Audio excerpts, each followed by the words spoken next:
lounging, son. Welcome back to the Comic Lounge. My name is Ryan, and back with me, my boy Eli. We're talking some more TMNT Vol.4, hitting you with the 5th issue this time. Another beautiful cover by Michael Dooney. Another great issue, also.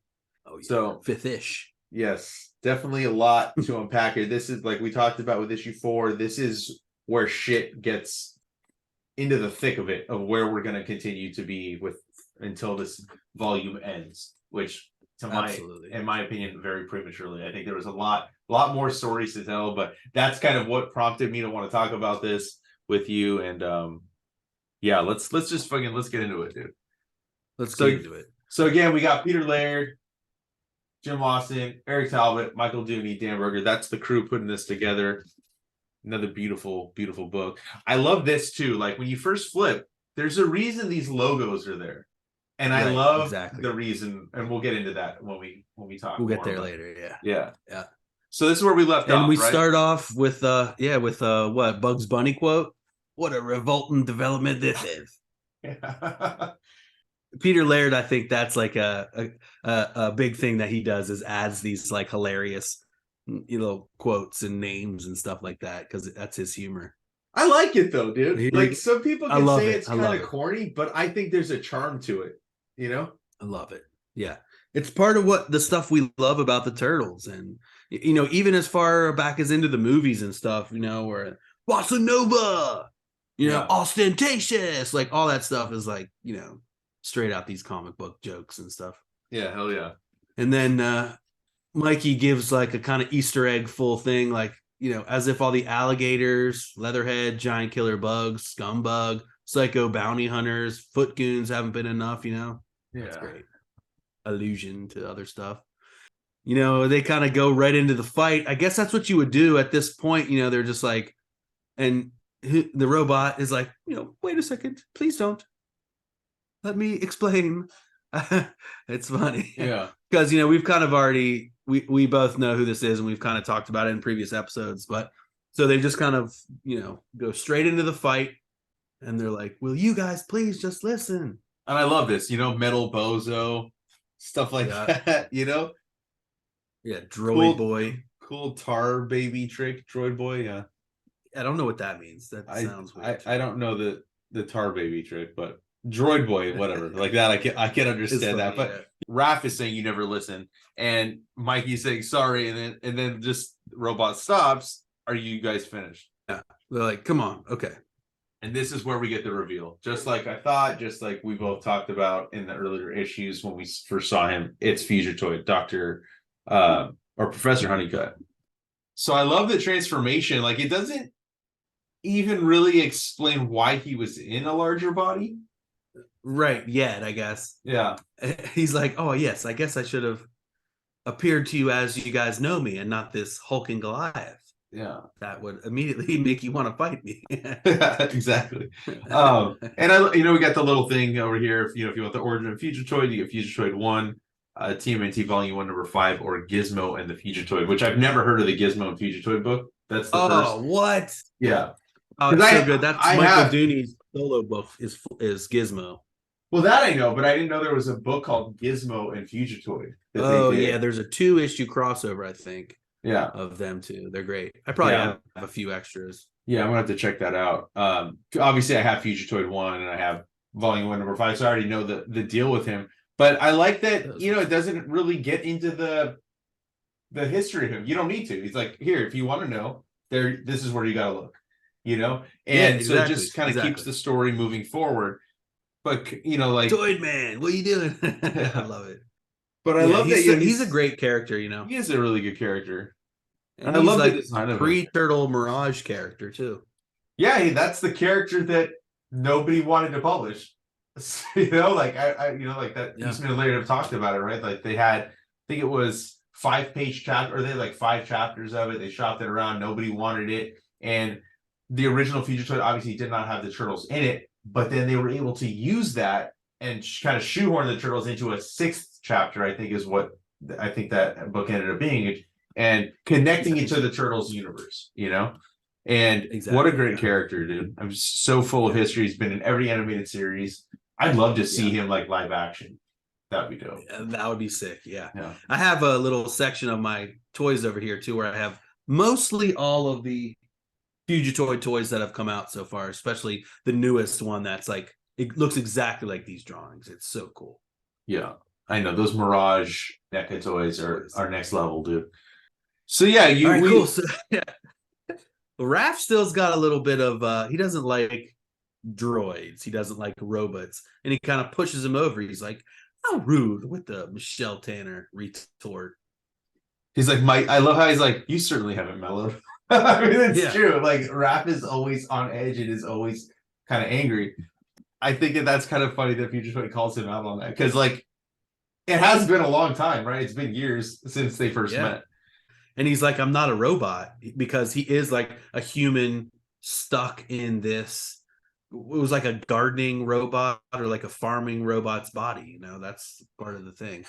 Yeah. Like, because they call him Dr. He was a service droid. He was a service droid, I think, is kind of what he was. And then his owner, Dr. Honeycutt, was put into that body. Yeah, great story. I actually have an episode recorded where I went through Fugitoid by myself that I haven't posted yet, but I'll probably post it. Oh, sweet. Yeah. And the art in that is mind blowing too. Oh, it is so good. Yeah. So I guess I'll post it the week after this one drops if people want to, or maybe I'll do it before. But anyways, so yeah, I love how he just kind of like shoves Raph into the fucking sewer water. It says robots make my Fugitoid in there. Yeah. Yeah, Raph shoves Fugitoid. Robots make my skin crawl. I love that. And then we get so now we're dealing with, this is the Marines, right? I believe it's the Coast Guard coming into the and they're getting a lot of these like drunks who are driving their boats out there trying to see the aliens, trying to see ET. Yeah. We just want to see the little green man. We just want to see the little green man. It's so funny. And it's got something that's like Dollar Hag Northampton or something like that. You know, that must be like an in-joke. There's a couple in-jokes in this issue too that I thought were pretty funny. Yeah, the Skull Factory one. Yeah, he's like, no, you spilled it all over my Skull Factory t-shirt. Yeah, I like that. That's so funny. Yeah, so they're just kind of establishing it again, getting us back into the world where, like, you know, this thing is in the harbor and, you know, everyone's trying to come out and check it out. And they're like, uh-oh, here we go. They want to be on time. And so the tug pops out again and heads over to make their address. Yeah, and what a great sequence that is, and we'll talk about it. But I love this particular page with April. You know, you can see her just looking out the window right here. It's her just sighing, right? Like, just, you can see I don't want to say hurt, but you can see that she's dealing with shit. And like we've already talked about, right? Like, she's trying to have a baby with Casey and with no luck. And the April story in volume 4 is, you know, very interesting. Mm-hmm. It kind of changes the character forever in the Mirage universe. And, you know, Casey comes out, he's like, yeah, go ahead. I was just gonna say, she's talking about it, you know, like maybe she should just give up on this dream of having a baby. And then you see Casey walking in all like all chipper and stuff, all in a good mood, and she's kind of just like super depressed. Right. And because it's, you know, there's a lot, it's heavier for a woman in this situation because it's like her body and it's like what's going on, you know. And so it's probably looming very heavy, and Casey is, you know, kind of like, it's fine, babe. Let's talk about Moto Guzzi's and the way I made this popcorn for you, the way you love it, with brewer's yeast and lemon pepper, which sounds amazing. Yes. I saw Moto Guzzi's store when I was in New York, and I was like, whoa.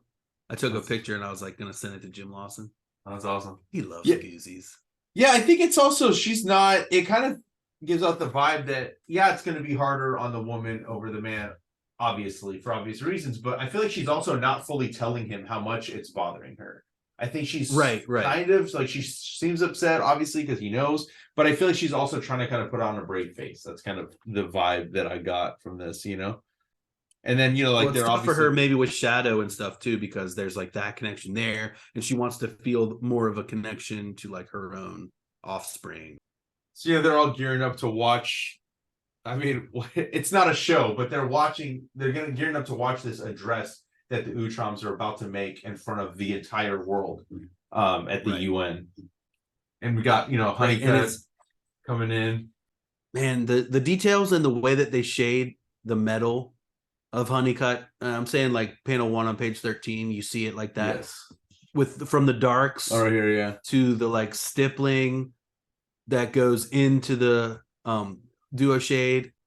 It's so cool. It's so awesome. And that's something they do so well in that Mirage book, which was done 30 years, 20 years before this. So good. Yeah, I feel like it's not easy, especially in black and white, to give that kind of sheen to a metal to make it look shiny, and they definitely succeed with that. Do. Damn, they're like, enough with your lip flapping, it's starting. And Raph's got this kind of thing like, oh yeah, War of the Worlds, baby, and Leo's like, no, dude, it's like everyone's peaceful. This is a peaceful thing. It's starting. Like our relationship with these aliens is starting. Yeah, and but like also on page 12, look, like he says, Honeycutt says he's been looking forward to it for quite some time. So this is something that's been in the works, and then he's like, oh, I thought your appearance here right now was too much of a coincidence. Yeah. Which obviously, like they didn't. It's funny that they didn't even like wonder, like, well, why the fuck are you here out of nowhere? Yeah, and it makes sense, like that he is with. They're working together, and it was probably the relationship with the turtles, and I think we find this out later, that it's like the Utroms encountering the turtles from this planet Earth opened up them to like look into wanting to visit this planet and make themselves known. We come back to the news, and then we see that it's like worldwide, and everyone's like, this is very important. Our roving reporters are covering it as far as Times Square to Red Square. Yeah, you have to wonder, would the world really react like this? I feel like this is the smart way to react to an alien life form if this were to happen. But I feel like there might be more panic in the world, right? And we see that on the next. We see that coming up here. Yeah, absolutely. And so we see. Let's see, what's the guy's name again? Korriban? It is, Korriban. Yeah, Korriban. And so he's just like, greetings, citizens of Earth. Yeah, he's a new Utrom. He was never a character in the old stuff. I don't ever remember seeing that name, but obviously, I mean, there's going to be different ones, right? They're not going to use the same characters. Right. Yeah. I don't think so. Yeah. What kind of, like, when you're reading this in your head, do you get a voice in your head? Like, what kind of voice are you giving these Utroms? I hear Krang. I can't help it. Things. Well, maybe not like that, but just kind of like kind of a raspiness almost. Yeah, I get sort of like a Nibbler from Futurama, like a deep Maurice LaMarche. Okay. Like a really deep voice coming out of these little guys. That makes sense. Yeah, definitely not the high pitched Krang, but kind of a little bit like the raspiness of his voice is kind of what I hear. But there is something I want to point out in the letters column about Krang. That's very interesting. All right, so next page, it's like, we're not invaders, we're visitors, and we've come here in peace with no conquest and no conflict. We're like just here to make your world bigger. Just entry into a greater world. Like, that's awesome, dude. I feel like to me, like what I correlated it to is like, especially like in DC Comics, the Superman stuff, the United Planets. United Federation of Planets, right? Like, which Legion of Superheroes and stuff like that. Now, I don't know that I've ever heard Laird talk about liking Legion, but I mean, in the 80s, Legion was one of DC's most popular books, right? Like, and I have to feel like maybe there's a little bit of that in here. I could be completely wrong in saying that, but that's kind of what this feels like, because that eventually does happen, right? Like, Earth knows about aliens, and there's much like the UN on the Earth, but now there's the United Planets. Right. And see, this is where I'm getting the like Arthur C. Clarke Childhood's End type of thing as well, because in that book, these aliens come to Earth kind of in this same way. Mm-hmm. Independence Day straight up stole from them, where the ships come and place themselves over like the large cities, and then they send like a ambassador down to speak with us. So there's a little bit of kind of all that. He's probably playing off his inspiration too. But then here on the next page, 17, we get what you're saying and what we were kind of talking about earlier. There would definitely be this, red-hatted side project of people here who are like, they're trying to kill us, these jelly-headed freaks. This is our planet, you scum. Yeah, these are the racists, the alien Yeah, racists, exactly. Right. These are the I don't want to get political, but these are the idiots who have come into prominence recently. And even though they straight up are saying we're here to help, we don't want conflict, we don't want conquest, they're like, all they want is conflict and conquest. Yeah, That's what they're here for. These guys are definitely like, missing hats with Yeah. a certain phrase on it, if you know what I mean. Absolutely. The Mad Hat militia. Yeah. Man. And so he just straight shoots the TV and he's like, what? How are we supposed to watch wrestling? How are we supposed to watch our wrestling later? I love, and then this is the Yeah, Skull here's Factory. the I'm gonna have to I'm gonna have murderize to you. murderize you. Yeah, another Looney Tunes reference. Oh my god! And then they start talking about the Transmat too, which is another great. The cover of issue 4, volume 1, issue 4 is the Transmat. That's Right, another and big that's thing. the technology that Honeycutt helped create too, right? Or I believe so. And then or he knows is it the secret Return to New it, at York least. stuff? Yeah. And there's the Return to New York stuff where Zog and Leatherhead are like underground and they're trying to rebuild the Transmat. I think so, yeah. Dude, we should, There's so much story, man. we're gonna There's have so to much we're gonna story. have to do a return to New York. Yeah, dude. And they're watching it, and here's where we get our little Star Trek reference. Man, this is just too Star Trek. And you show the age difference too. Like you show the age difference, like yeah. he's like, I was gonna say Buck Rogers. So he's exactly getting even more old school than Star Trek. But I like that, dude. I Yeah. love this interaction. Like I don't know. I love these characters, dude, because like I did not know them prior. I don't think I had read issue 15 at that point. Oh, really? Of volume 1, yeah, because like that was when I was like trying to go back and get what I could at that point, and so obviously I learned later who they were. But I love that they're just like hanging out with Splinter. It's like I don't want to say old folks home, but it's like a it's like a retirement. It is, home yeah. For they like old retired upstate a little bit, Yeah, and they're getting their stuff going on. Yeah, it's great. and I love this too. Like, look, and with the cooperation of the people of Earth, we hope to establish this base as a nexus of interstellar trade and cultural exchange. Like that, again, just talking about like what they're trying to do, all positive stuff. They're just trying to share knowledge and stuff like that, and kind of, include Earth in this wider galaxy of, alien races. Right. And setting it up that it's not just going to be us, that, we're trying to set up the Transmat as a hub to bring a bunch of races and a bunch of types of, creatures from different planets all through here, which, opens things up considerably for the turtles.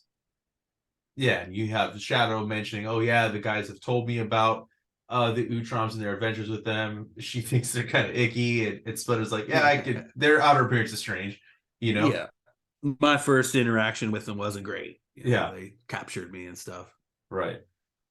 Yeah, in issue 3 of volume 1, and then we flip over to Karai here. You got a good kind of cinematic segue here where maybe you would like be zooming in on a face, cross-fading, zoom out on another face, and it's Karai, and she's sitting in her TV den here. And I love the smug look. Not smug's not but just she's very stoic, like she's not phased at all by what's happening. She's just watching intently, kind of like what I'm assuming is like assessing the situation and what's going down. Well, yeah, and we kind of learn later that she's like finding that there's could be a possible job opportunity in that. He continues like, we're gonna help.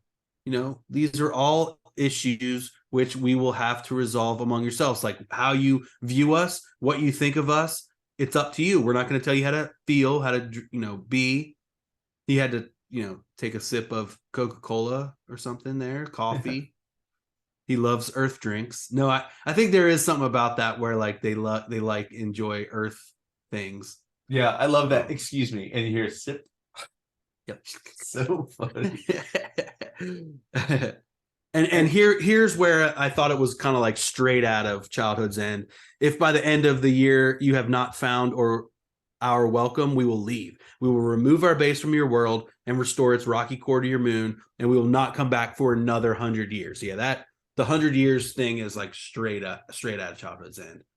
The choice is yours. Thank you and good night. And here's where we have this super cool jump in time segue, set up. It's really cool. Yeah, it talks about like all these events happening, and it doesn't tell you how much time has passed until you flip the page. But like the stock market going up, down, up, and science books being rewritten, new UFO cults emerging, stuff like that, like different religions. Like it's interesting, right? Like giving all these of are that really the things that would happen that we right? would have to assess. Yeah, and I love that it's just stark black with white text. Like that's all you're getting to kind of find out what happened, so that now we can get into like what Peter Laird wants to do with this book.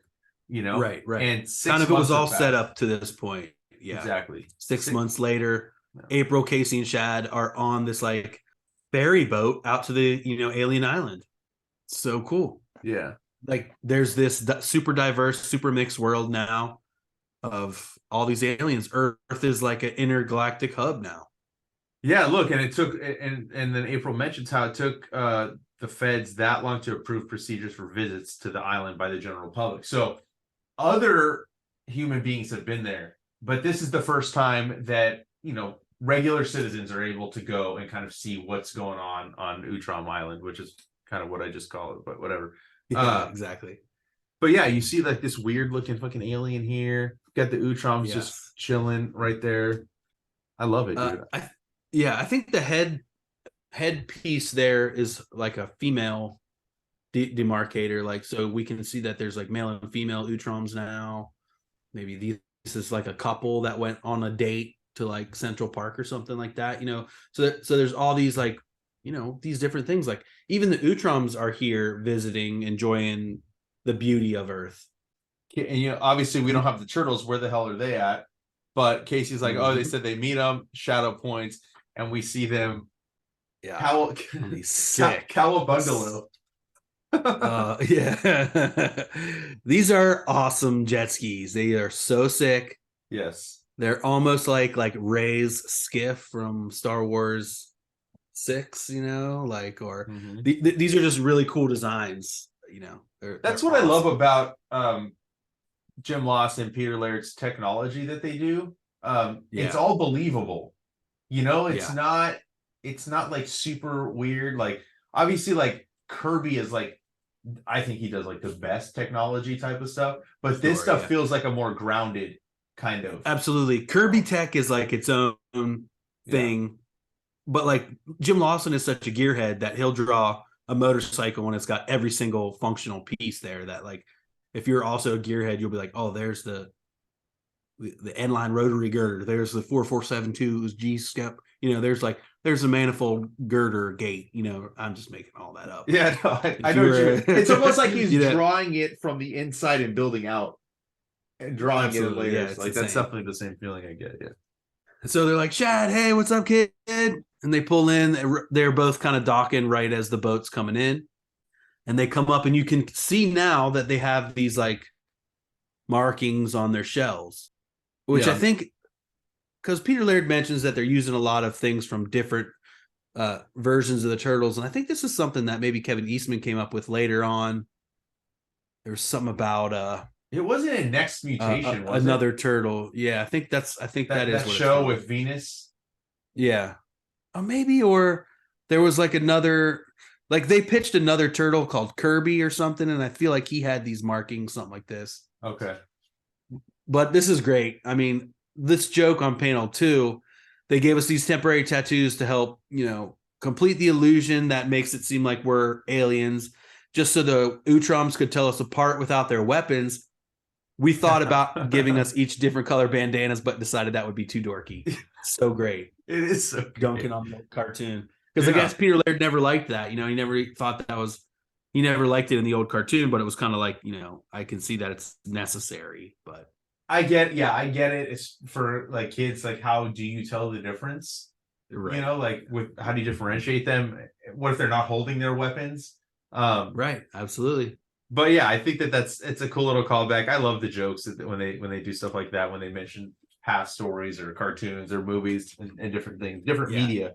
But I think it's an interesting way, these like tattoos. I still like at the end of the issue, I couldn't tell you who was who with the logo. I feel like I eventually start to kind of remember. Right. Yeah, you got to kind of figure it out. But yeah, they're going through the security screening. The Foot Clan up here on the roof. Interesting. Right. They got the security contract for Utrom Island, and they're like, okay, that's a little weird, but I kind of get it at the same time, mm-hmm. Because they were definitely around. The Utroms were around when the Foot was, prevalent in New York City, back when Shredder was running them. So it definitely makes sense. They now, they're walking through the scanners. Shadow asking if she can see the transmat. They're gonna see if they can. Oh no! Security alert! Wah, wah, wah. Uh-oh, April, what did you bring? Seize her. And that's where you're like, I love it, dude. Like, much like them, you're like, what the fuck is going on? Why did she like set off this scanner? We have no idea. And great little cliffhanger to kind of set up the next issue. To be honest with you, I kind of remember, but I don't fully remember where. I don't either. Goes. So I'm excited. I didn't read yet. Yeah, I haven't read it either. So I'm excited to get into that next issue eventually. But yeah, this is a great issue, and I keep saying it, but like this was all set up. These 5 issues, 4.5 issues, with the back half of 5 is where Peter kind of wanted to, get the Turtles into this realm, because they even mentioned, we didn't even say that, but like they talk about the fact that they can walk around. They don't have to worry. They're like free to roam now. Yeah. They don't have to stay in the shadows. So this is this is going to add a whole different layer to how the Turtles interact on Earth, after living here the whole world around them. Yeah. They don't have to live in the shadows and hide in the sewer. And all right, dude, here's this letter. The first letter here is him being like, I don't like this. I don't like what you're doing with the Turtles. They're like stiff as a board. The best thing was they didn't have superheroes, and now they're superheroes. And Peter's like, dude, gnarly letter. It reminded me about the old joke, like every time my arm hurts, and the doctor's like, well, don't do that with your arm, And he's like, if you don't like my new Turtles, stop buying it. Don't waste your money with my crap fest. I was just like, Jesus, that's insane. But then also over here, let's see, the second letter on the second column, they're talking about like, what about Krang? Is he really part of the TCRI aliens, the Utrom? And then the answer here is the character of Krang in the old animated series was never a TCR alien or Utrom, as we call him. In that TV series, Krang was actually the disembodied brain of a humanoid alien. He only looked vaguely like one of the Utroms from the original TMNT comic. What? It's the first I've ever heard that. See? Me too. Like, and that's some shit because like, it was never really elucidated or never really talked about, but coming from Peter Laird, that's canon, Yeah. So now that's pretty interesting. Who Krang is to me. Yeah. I mean, it's interesting too, because like, that version of Krang, but there's a Krang in the 2003 cartoon, and he was an Utrom. Yeah, I do believe, and that's because Peter Laird is developing that cartoon with him. And even on the last paragraph of the letters column, he's like, we're working on it now. We got 5 scripts done that I helped with. So like, in that one, they're Utrom. And I can't remember if in the 2012 they talked about them being Utroms or not. I just picked up the complete series. I haven't started it. Oh, nice. But I got the DVD set. Yeah, I'm excited to watch that. But yeah, it's interesting that he's still. This is so reminiscent of the Turtle tracks from the original Mirage, the early issues when they were coming up with the '87 cartoon. Because now he's doing similar stuff, but it's a 2003 cartoon, and they haven't they're even tracing the growth. Yeah. Because look, as it says, this issue 6 is October 2002. So the new cartoon hasn't even debuted yet. When we went through issue 1, I think mine was a second printing. So that comic, that reprinting of the issue 1 volume 4 came out after the cartoon had debuted. Yeah, and I think that was around issue 9 because there was an ad for like issue 9 in there. Yeah. So yeah, this is just such a great series. I love Peter Laird's fucking clapback. You don't see that, in comics nowadays, where like, especially like, I guess maybe it's because it's creator owned, so he can kind of say whatever he wants, but like you would not see a writer or an artist at a Marvel or DC in a letters pages, if somebody bashed them, would they be allowed to clap back? And I love it. It's such a great response. If you don't like it, then don't fucking don't buy it. I'll tell you who was the queen of that. Diana Schutz in the Grendel letter column. She would destroy people. Oh my god, I wish I could see some of those. Oh my god. She would do the same thing, but like clap back hard. You don't want to mess with her. Yeah, no, I wouldn't want to mess with her, dude. She's she's awesome, man. I love Diana. But yeah, this is another great issue. I love on the back we get, this these statues are sick. Yeah. I've seen those in person. They go for a lot these days, for sure. And I mean, look how exact it is to like the drawing behind it, Yeah, he said it's based off of the drawings from issue 1 and he superimposed it in the back there. It's perfect. Yeah, definitely dope. I need to get some turtle statues. I know that the Diamond Select is coming out with a set of the 4 turtles, and those are usually super, like, I don't say cheap, but they're financially affordable. Like they're not super expensive. I think they're like $50-$60, and they're gonna release all 4 of them. I'm here for it, dude. You're in. Yeah, not like the Sideshow Last Ronin. That's probably like a couple thousand coming out right now. Yeah, there's no way I can fucking afford that. No way. But yeah, dude, another great issue. I'm so excited to fucking now we're in the thick of it. We're in like the good stuff. Everything's been good so far, but now we're into like the interesting storylines that are going to kind of take place that stem from these first 5. And the world has really opened up now, and it's like about to get crazy. Like I said, I keep saying, dude, I love going through this. I hope everybody that's been watching has been digging what we've been talking about. We got, now we have 5 issues in the can. That's all on the Turtle Talk playlist on Comic Lounge, so you can catch up on that. I got some other Turtles centric episodes on there, some interviews, and make sure you follow Eli and I on all our social media stuff. The links are down below, and hit the subscribe button and the bell icon so you're notified every time a new video goes up. And on that note, we're out. Peace.